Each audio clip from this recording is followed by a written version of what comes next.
Family. Y'all like my hawk feather? I have at least 4 of those that were left in my yard as a gift to me from the hawks themselves. I didn't get it from Amazon. Shout out to the hawks. I like the hawks. So fam, I'm making this video today because I'm weird and I love it. Took a while to love it, but I love it. I've heard people say, I hear people say, don't call people weird, or don't say that. It's not nice to call people weird and stuff like that. But fam, the definition of weird is, what was it? It was like supernatural and even uncanny. Some of the words to describe weird is odd, strange, supernatural, and even extraordinary. I'm all right with that, fam. I'm okay with that. I'm weird. Yes. I'm okay with all of that. That is okay with me, because one thing you can't say is I'm like everybody else, and that's a wonderful thing. Okay? We got enough puppets running around. Okay? So fam, to me, the way I see it, it's like there's a good weird and a bad, well, not a bad weird, I'll call it a not so good weird. There's a good weird and a not so good weird. The not so good weird would be selfish, unable to think for yourself, trying to control people through manipulation, mind games, things like that. That is not so good weird to me. And good weird is people such as us. We're not like other people. We don't fit in. We're not followers. And we mind our own damn business. That is good weird to me. Those are the type of people that I want to surround myself with. You see, fam, many of us are weird because we're creative. I heard something. Many of us are weird because we are creative. We're weird because we are ahead of our time. We are weird because we are not of this world. We are in this world, but we are not of this world. We are in this world. We are not of this world. And that's okay, fam. That's awesome. If anybody has a problem with you because they think you're, or they feel like you're weird, then that's exactly what it is, fam. It's their problem. Hopefully at some point they could resolve their problem with you being weird, because that's not your problem. While they're trying to resolve why they have a problem with you being weird, you just be over here minding your business, fam. That's how that goes. So it's okay, fam. It's all right to be weird. You know what, fam? Check this out. In elementary, in 5th grade, right? Now, I didn't have a mom, so I used to do my own hair, right? I would be parting it, and I mean, in 5th grade, doing my own hair. I think about that like, damn, girl, you was handling it, huh? I would come home from school, and I would copy either Thelma's hair from Good Times or Dee from What's Happening. I would cut however their hair would I be. I'd choose one and I would wear my hair. I would do my hair like them for the next day for school. So one day I had this sock. And I just thought it was kind of pretty, had the way it had the ruffles, and I was just like, bright idea. This could make a really, really pretty ponytail holder. So I tied up the sock some sort of way, made it round, and used it to put my hair in a ponytail at the top, right? At school, a boy noticed it, and he was like, "You got a sock in your hair?" And all the rest of the hyenas started laughing. They laughed at me, fam. Years later, in middle school, girls started wearing socks on their ponytail. I'm telling you, no lie, fam. And somebody even said it to me in middle school. I remember when you had a sock on your hair in elementary. Yeah, but y'all laughed at me. Now it's fashion. Simple things like that, fam. In high school, I used to dress real weird, right? I didn't like showing my body. I was kind of shy. You know, I grew out of that when I got into modeling or whatever, but I didn't like to show my body, so I would wear baggy clothes all the time. I wear dicky outfits, you name it. I dress like a tomboyish, like a boy, right? And what I used to do with these baggy pants, I had several pants that I would cut one leg off of it and have like shorts at the knee on one leg and pants on the other one. I just cut one leg. And that was my little style. One leg, shorts and pants, and I would wear it like that. Now, you know what? I think I had actually saw that somewhere, like in today, like I saw that somewhere, and I don't remember exactly where I saw it, but if we saw something like that today, it wouldn't even look that weird, would it? It actually, like, we've seen weirder things. So it's not even a big deal now. But people thought I was weird for it back then. In my 20s, this is early 2000s. You see how women wear these bright colored lace front wigs? Orange, red, blues, pinks, green, all that type of stuff. I actually used to do that to my actual hair, which wasn't good. I used to be frying and dyeing the hell out of my hair, but I used to do that back then, before everybody started wearing those colors. I would do two colors at once, and it was really pretty. I would have red with orange in the front, purple with pink, a dark blue at the bottom, a light blue at the top, and it would be silky, and you know, that's when we wore weave so that it looked like our hair. Now people wear weave so that you know it's weave, whatever that means. But I used to wear those bright colors. I dye my hair those colors and do all of that before it became a thing that everybody was doing. I remember I used to work at this call center, and I honestly think they created that rule that you can't have your hair anything other than natural hair colors. I believe they created that for me. Because I was the only person walking around with that bright ass hair, the bright hair. And what's interesting is I used to mind my own business, fam. When I worked at this place, I didn't have a car, so I used to catch the bus at first. Then when I made enough money to get myself a car, my first car I got was a Ford Crown Victoria, a white one, driving around looking like the police. That was my first car. And one day, at this call center, somebody went to my car, popped open the gas thing where you put the gas at, and put water in my gas tank, fam. I don't mess with people, fam. I mind my business. I don't mess. All I'm doing is being who I am. So somebody didn't like me being who I am and decided to destroy my damn car.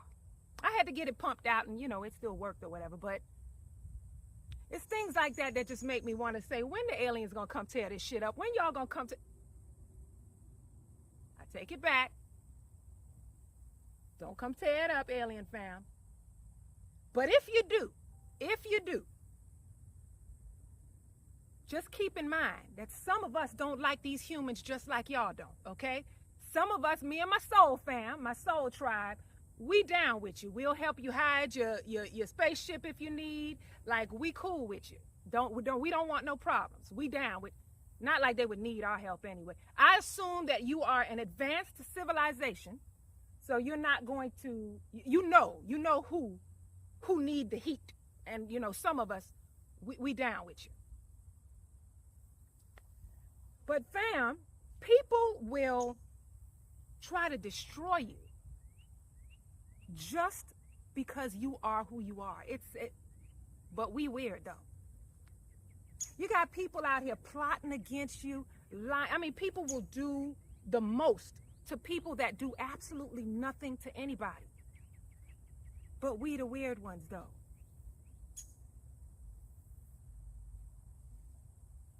Let me not get into a rant, because I could talk about these humans forever. Sheesh. But fam, people will try to destroy you for being you, and it's unfortunate that that's how it is in this world. You got the lights, you got the dark, and we just need a balance. We just need a balance.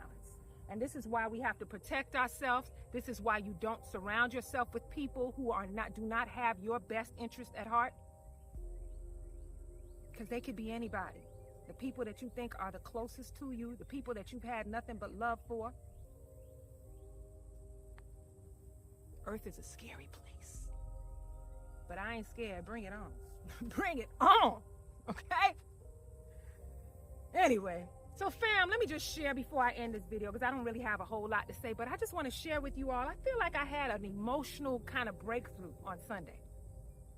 Last year was a very difficult year for me. I was very hard on myself last year.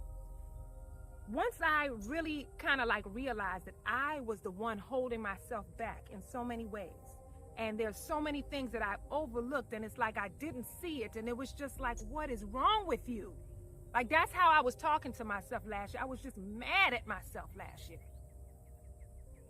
But Sunday was interesting. I'm sitting in the bed, and I got the two phones. One of my phones, the time is in military time. I didn't set it like that. That's how it was when I got it, but I just left it.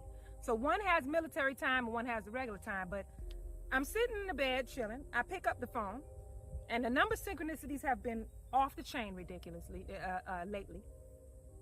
So I pick up the phone, and it's 2222. Now, you know, that's my birthday. In military time, 10 is 22. So I'm looking at these 4 twos, 2222. And then I see I got a message that I missed from a friend. I look at the message. She sent the message at 2200, 10 o'clock on the dot. And so I'm looking at the phone with these 6 twos on it, like, And then I got this kind of like deja vu, this feeling of me sitting in that same spot years ago, seeing those 6 twos in my bank account. I know I mentioned that on a video before.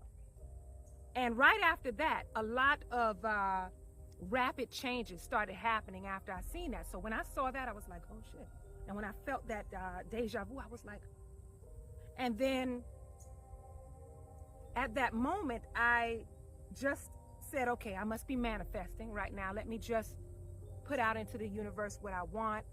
I asked for guidance. I asked for strength to be able to accomplish what I'm meant to accomplish in this life, live in my purpose, be the best I can be, and attract what it is I deserve. That's what I was putting out there and manifesting at that time.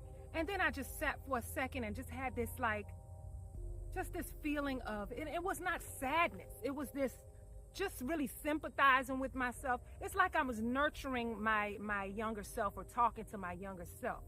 And I was just like, damn, girl, you've been through it. You've been through some shit. And I said,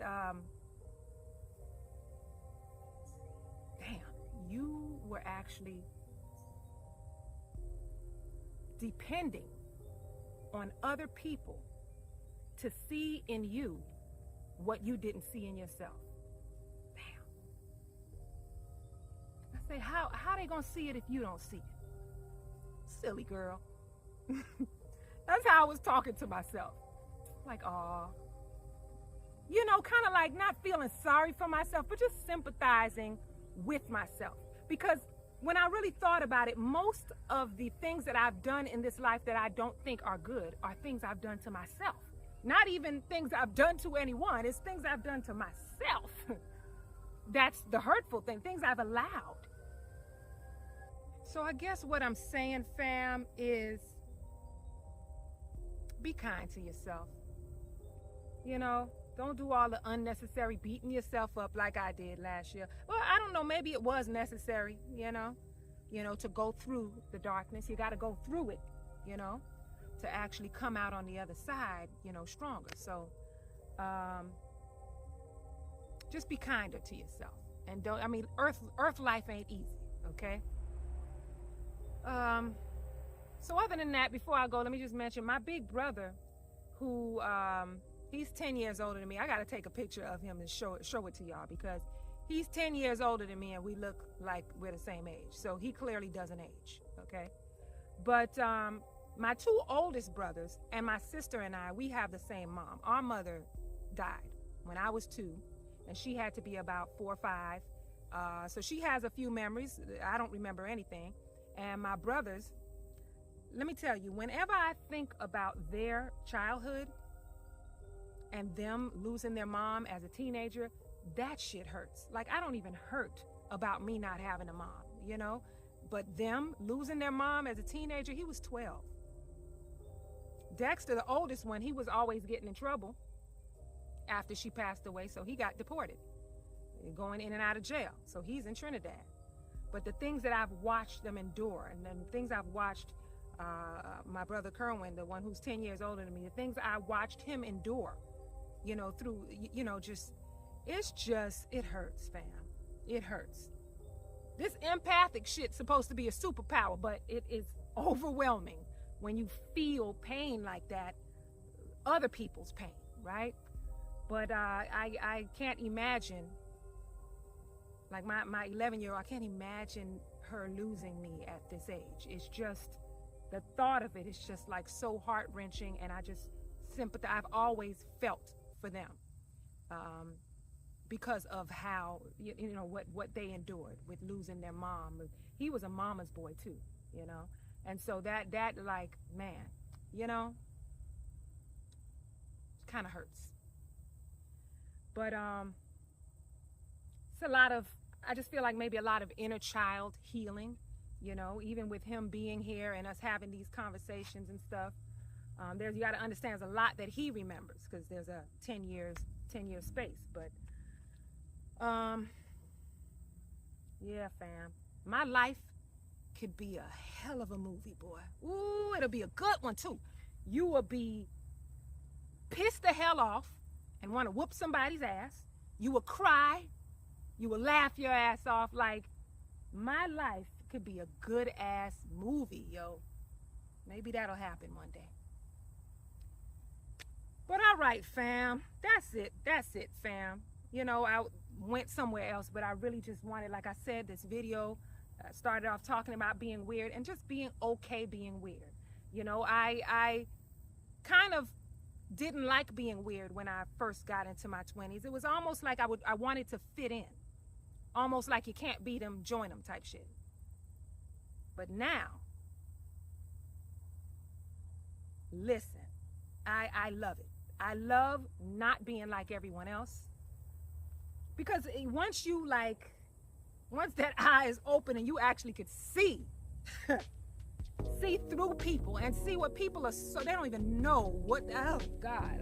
You know what? Let me stop, because I'm going to start going in on these humans again. But that's it, fam. I don't want to bore y'all. Be happy being weird. Be you, fam. It is all right. It is all right. It's awesome to not be like everyone else, fam. It's awesome. Okay? So I'll see you next time, fam. Peace and blessings.